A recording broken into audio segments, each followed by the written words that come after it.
1 year ago, Hamas unleashed a devastating assault on Israel, sparking a ferocious retaliation that plunged the Gaza Strip into an unrelenting cycle of violence.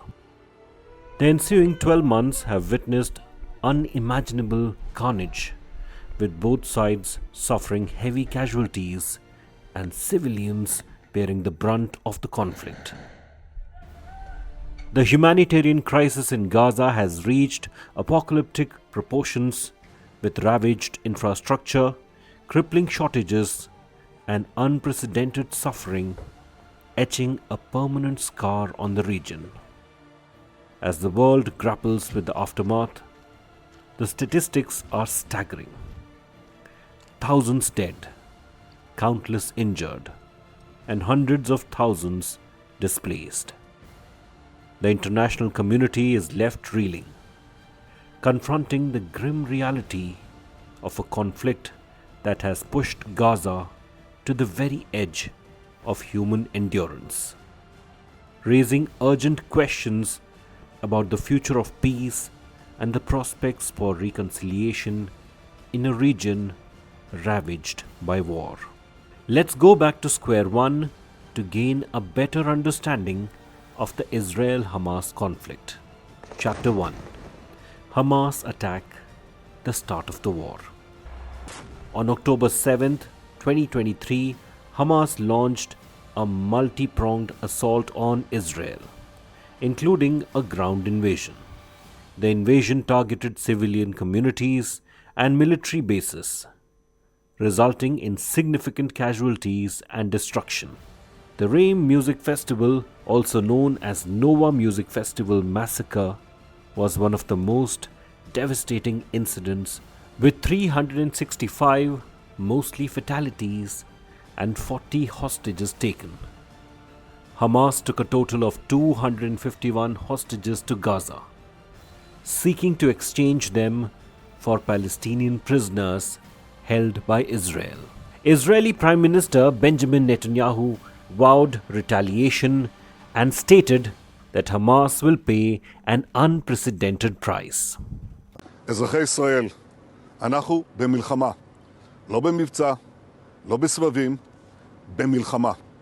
הבוקר חמאס פתח במתקפת פתע רצחנית נגד מדינת ישראל ונגד אזרחיה. אנחנו בתוך זה משעות הבוקר המוקדמות. כינסתי את ראשי מערכת הביטחון, הנחיתי קודם כל לטהר את היישובים מהמחבלים שחדרו פנימה. הפעולה הזאת מתבצעת בשעות הללו. במקביל הוריתי לבצע גיוס מילואים נרחב ולהשיב מלחמה שערה בעוצמה ובהיקף שהאויב לא הכיר.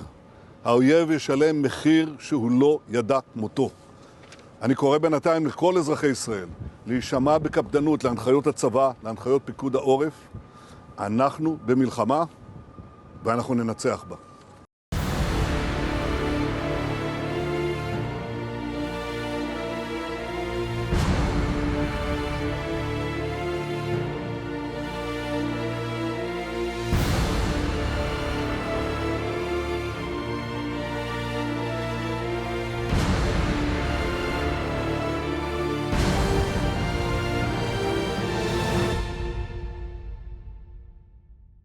Good afternoon.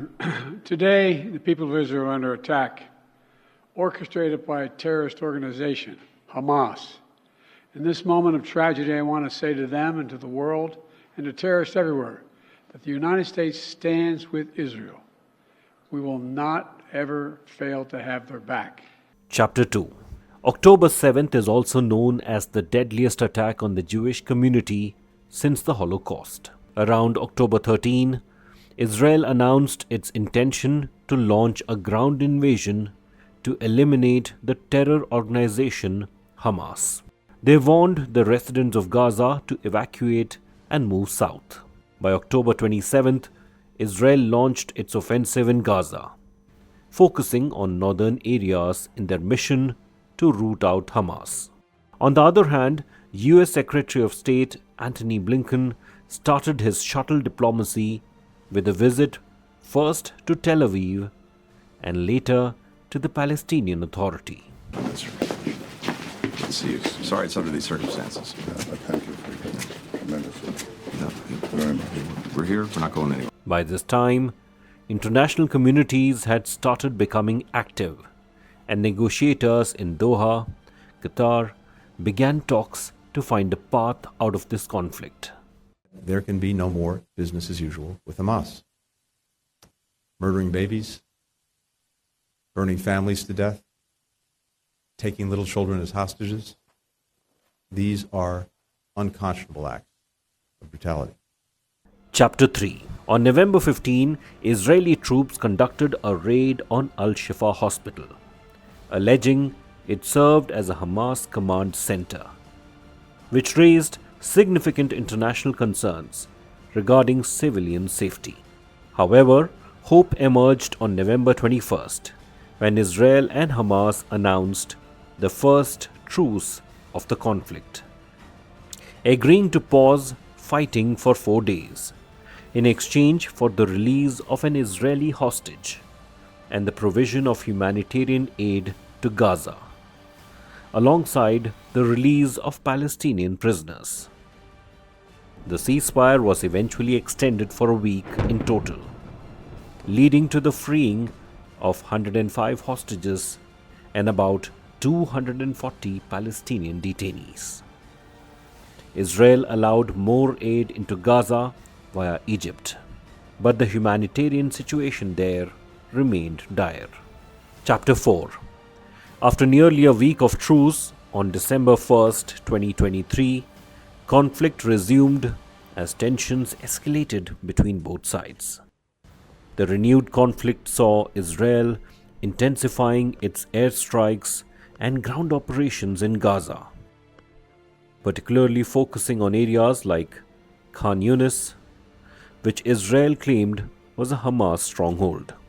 2 days later, the US vetoed a UN Security Council demand for an immediate humanitarian ceasefire, while the UK abstained. On December 15th, 3 Israeli hostages were killed by IDF troops who mistakenly opened fire on them. 2 of them were killed in an initial volley of gunfire, while the third died 15 minutes later after being urged to come out by the IDF.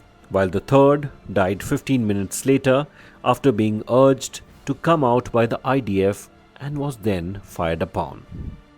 Throughout December, the humanitarian situation in Gaza continued to deteriorate. Reports indicated that around 39,480 people had died in Gaza due to the ongoing military operations, with many more injured and displaced. The United Nations reported that over 90% of Gazans had been displaced from their homes, facing severe shortages of food, water, and medical supplies. Chapter 5. In early 2024, the war entered a new phase. In January 2024, Israel reported around 8,000 Hamas militants killed. Airstrikes intensified in southern Gaza, particularly near Khan Yunis, leading to approximately 1.7 million of Gaza's 2.2 million residents being displaced and facing severe food shortages.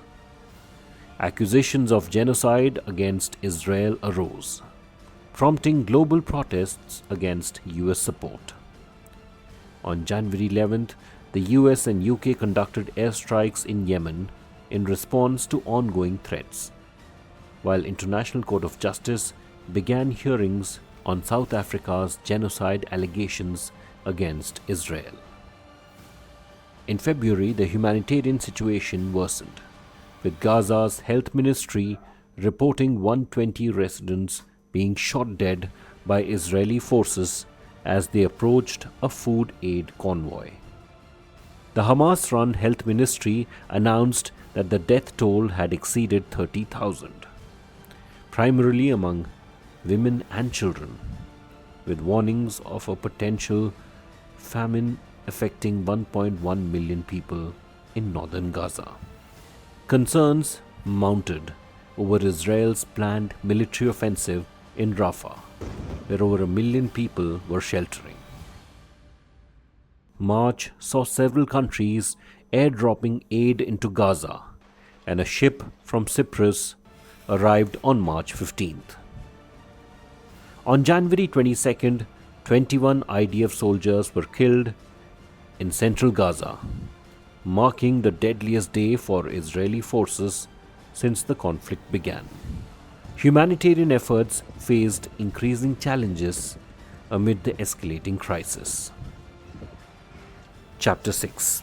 On April 1st, 7 aid workers from the US charity World Center Kitchen were killed in an Israeli strike. This incident was dubbed by the military as a tragic mistake. In April, tensions between Iran and Israel began rising. On April 13th, Iran attacked Israel with drones and missiles in retaliation for a deadly strike on its consulate in Damascus.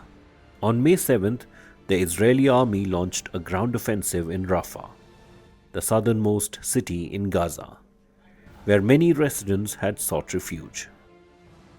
During this operation, the army took control of the border crossing with Egypt, effectively blocking a crucial entry point for humanitarian aid. The offensive also targeted areas that were meant to be safe, including tent camps and schools sheltering displaced individuals. Subsequently, on July 13th, Israel announced a strike in southern Gaza that resulted in the death of Mohammed Deif, the chief of Hamas's armed wing. On July 24th, Prime Minister Benjamin Netanyahu addressed the US Congress. Chapter 7. On August 16, Washington presented a new ceasefire deal, which Hamas immediately rejected. Following this, negotiations mediated by Egypt and later Qatar started on August 22. On August 25th, Israel announced it had thwarted a large-scale Hezbollah attack with airstrikes in Lebanon, while Hamas claimed to have successfully launched hundreds of rockets and drones at Israel. In late August, Israel conducted what it described as preemptive airstrikes against Hezbollah, citing that the group was starting to get ready to attack us.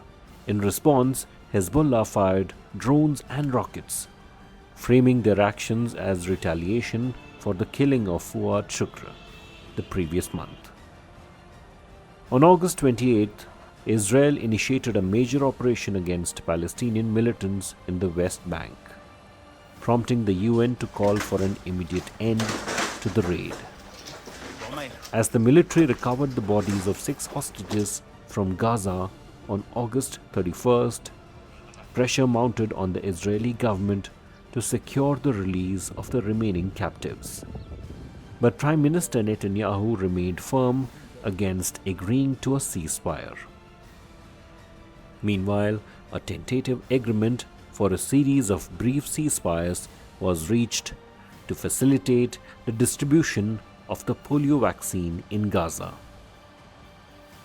Chapter 8.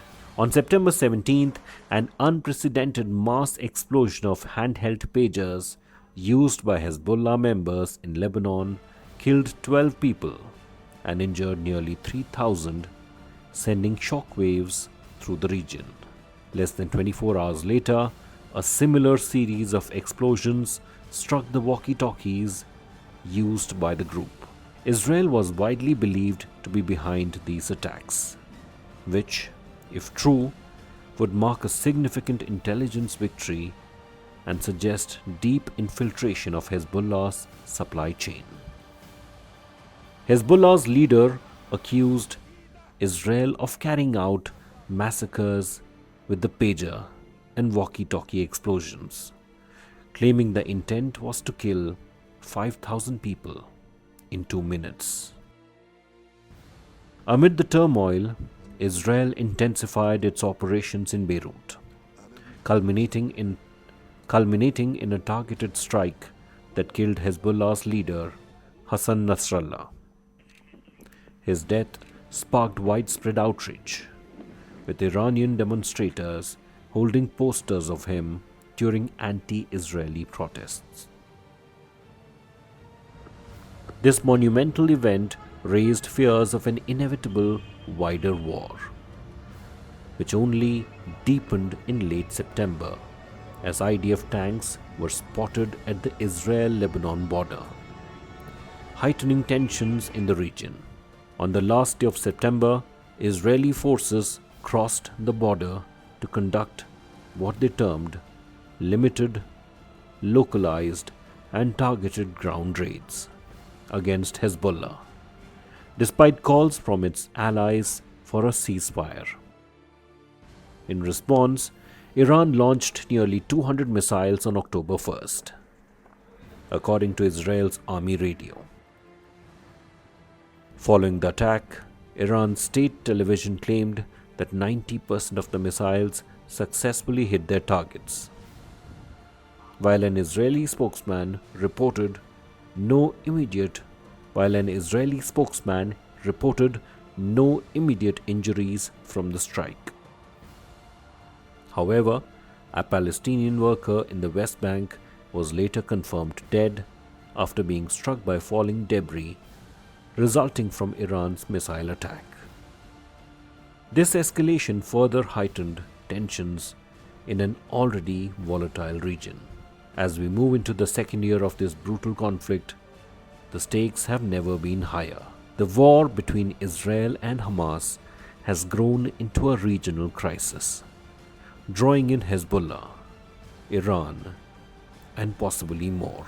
Will diplomacy succeed in bringing peace?